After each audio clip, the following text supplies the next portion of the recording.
Dana White seems to have embraced you. What's it like to party with him? Partying is weakness for the soul, my friend, so I try and avoid it. It's not the best fighter who wins the fight, but the fighter who fights the best, he will win the fight. Assalamualaikum warahmatullahi wabarakatuh. Selamat datang di MMA Discourse, di mana kanal YouTube ini membahas diskurs, wacana, berita, dan segala hal yang berhubungan dengan kabar UFC. Oh iya, selamat Hari Raya Idul Fitri. Taqabbalallahu minna wa minkum, taqabbal ya karim. Semoga di hari kemenangan ini kita bisa menjadi insan yang lebih baik lagi untuk menjalani kehidupan sebagai insan yang beragama. By the way, hari kemenangan ini kalau kata ustadz saya khusus untuk orang yang berpuasa dan beribadah selama Ramadan. Dan spesial di hari raya ini, saya akan membahas 5 fighter muslim yang memiliki resume atau prestasi terbaik di UFC. Sebagai disclaimer, kata terbaik tentu saja adalah kata yang subjektif. Jadi misal urutannya tidak sesuai pendapat teman-teman, atau ada fighter idola teman-teman yang tidak masuk di list ini, boleh ditambahkan di kolom komentar.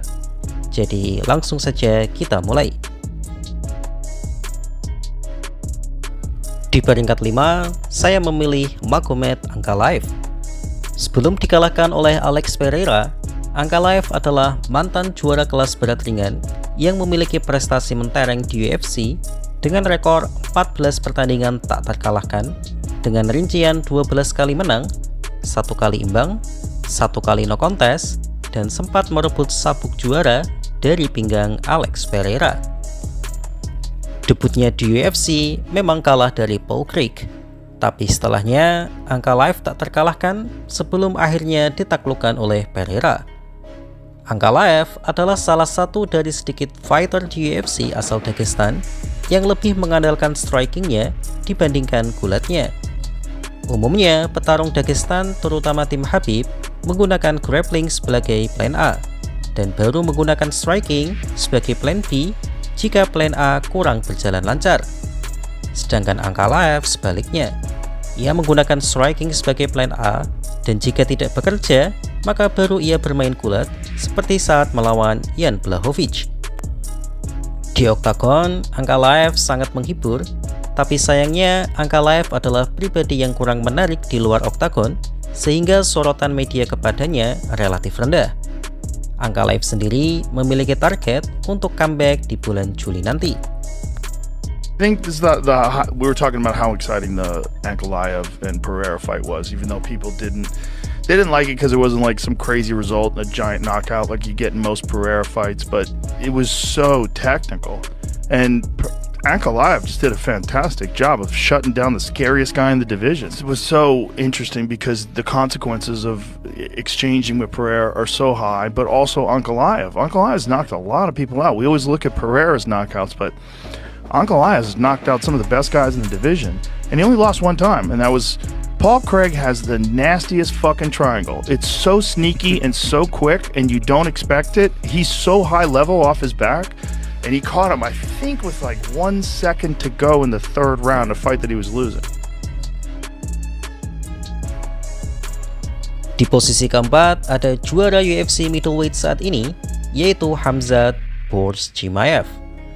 Petarung asal Chechnya yang sekarang berstatus warga negara Uni Emirat Arab ini sudah tidak perlu dijelaskan lagi kehebatannya dalam bertarung.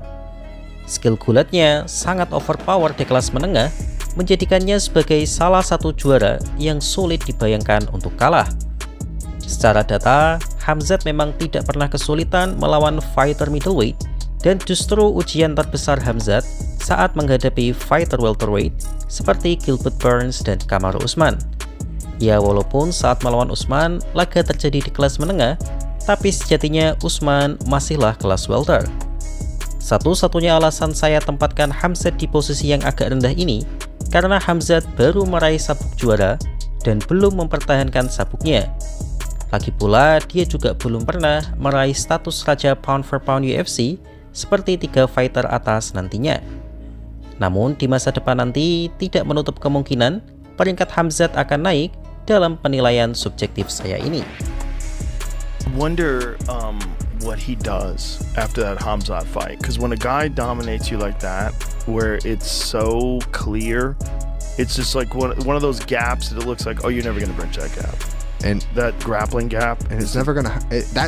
I don't know if you agree, but that should never happen at that level. It never does happen at that level. That's the reality. Except Islam and Jack Della Maddalena. That's another similar situation. Yeah. Very similar situation.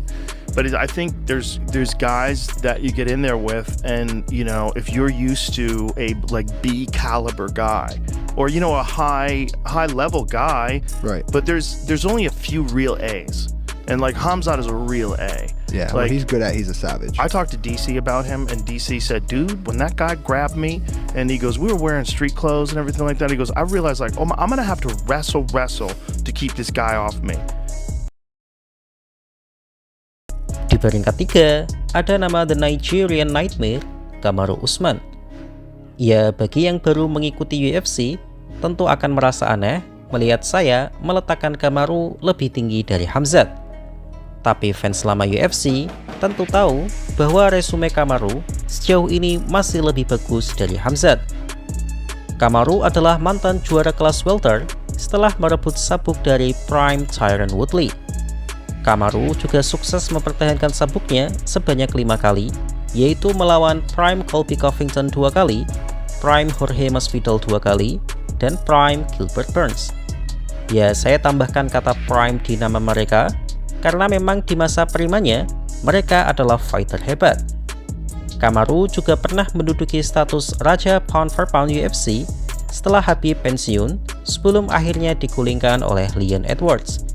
Jadi dengan legasi yang seperti itu, saya rasa pantas bagi Kamaru untuk berada di posisi ketiga. Kamaru has destroyed knees. His knees are f***ed up, man. Yeah, I see moves a little bit. It's kind of like his angles aren't really sharp on the turn. Well, he can't move good. It's like he's in constant pain. He fights in pain. Like his knees are so f***ed up that he walks downstairs backwards. Damn. Yeah, that f***ed up and a world champion. That he was so f***ed up that he told me that he had to walk on the grass, like he was next to the sidewalk. The sidewalk hurt too much, so he'd walk on the grass. That's crazy. Crazy. Di posisi 2, ada nama petarung favorit saya, yaitu Khabib Nurmagomedov. Fighter yang beken dengan nama Khabib Nurmagomedov ini sudah diakui sebagai petarung yang paling dominan sepanjang sejarah UFC. Ia adalah mantan juara kelas ringan dengan 3 pertahanan sabuk, yaitu melawan Prime Conor McGregor, Prime Dustin Poirier, dan Prime Justin Gaethje. Secara jumlah sabuk, Khabib memang kalah dari Kamaru. Tapi alasan saya menempatkan Khabib lebih tinggi dari Kamaru adalah karena Khabib merupakan satu-satunya fighter elite di UFC yang pensiun dengan status undefeated. Khamzat memang masih tak terkalahkan, tapi ia belum pernah mempertahankan sabuk. Jadi pantas bagi Khabib untuk berada di posisi 2. Bahkan jika kita mengukur dari sisi dominasi, maka Khabib layak di urutan pertama. Karena Khabib memang benar-benar sangat dominan dengan rekor yang tak hanya terkalahkan, tapi juga hanya kalah 2 ronde di sepanjang karirnya, dan itu pun masih bisa diperdebatkan. Khabib definitely is in the conversation. He's the only really elite guy to retire undefeated. That's a nasty motherfucker. Oh, he was so good, dude. Dude, there's something about looking at that motherfucker. I love these guys who you can look in their eyes, you can tell something ain't right. The way when he fought Conor McGregor and they were booing him at the weigh-ins, and he goes, "I'm gonna smash your boy. Alhamdulillah, I'm gonna smash your boy." Cut the Punched fuck him up. in the face. Goes, let's talk now. Beating the fuck out of him. That's some next level Let's fucking talk shit, now. man. I wanna say Alhamdulillah, God gave me everything. Alhamdulillah. Dan di peringkat pertama, ada nama Raja Pound for Pound saat ini yang namanya sudah secara sah masuk dalam jajaran UFC Gold Conversation, yaitu Islam Makhachev. Dikenal publik MMA sebagai penerus Khabib, tapi faktanya secara resume, Islam Makhachev sudah melampaui Khabib. Memang betul ia tidak sedominan Khabib, tapi ia memiliki rekor prestasi yang melebihi seniornya tersebut. status juara di 2 divisi, 4 pertahanan sabuk kelas ringan, dan rekor 16 kali win streak di UFC, dan sudah mengalahkan fighter top dengan win streak tebal seperti Alexander Volkanovski, Charles Oliveira, hingga Jack Della Maddalena, sudah cukup untuk menegaskan status Makhachev sebagai petarung muslim dengan resume terbaik di dunia. Namanya bahkan sudah sangat layak untuk disandingkan dengan top coach UFC seperti George St. Pierre, Demetrius Johnson, maupun John Jones. Nama Khabib memang sudah masuk ke sana, tapi bukan dari sisi resume, melainkan dominasi, karena Khabib hanya memiliki 3 pertahanan sabuk. Makhachev juga dikenal sebagai versi yang lebih baik dari Khabib secara skill set karena baik grappling maupun strikingnya berada di level elite. Jika Makhachev mampu mempertahankan sabuknya di kelas welter, maka namanya akan semakin kokoh untuk menjadi the greatest of all time di UFC. Islam Makhachev. Dude goes up one weight class, goes up to 170. He was the 55-pound most dominant champion ever, most title defenses at 55 ever. Just dominates at 170, like every round. People are saying it's boring, but listen, man, it's boring if you're a casual. The fact that he was able to do it every round, it was a little frustrating because you wanted Jack to try to adjust, but he couldn't, man. Islam shut his game down right away. He low kick front leg real quick, had him limping real quick. Like within the first round, he had hit it 3 or 4 times. Bad. Demikian top 5 Muslim UFC fighter dengan resume terbaik sejauh ini. Kira-kira apakah teman-teman setuju dengan list tersebut? Bagaimana menurut kalian?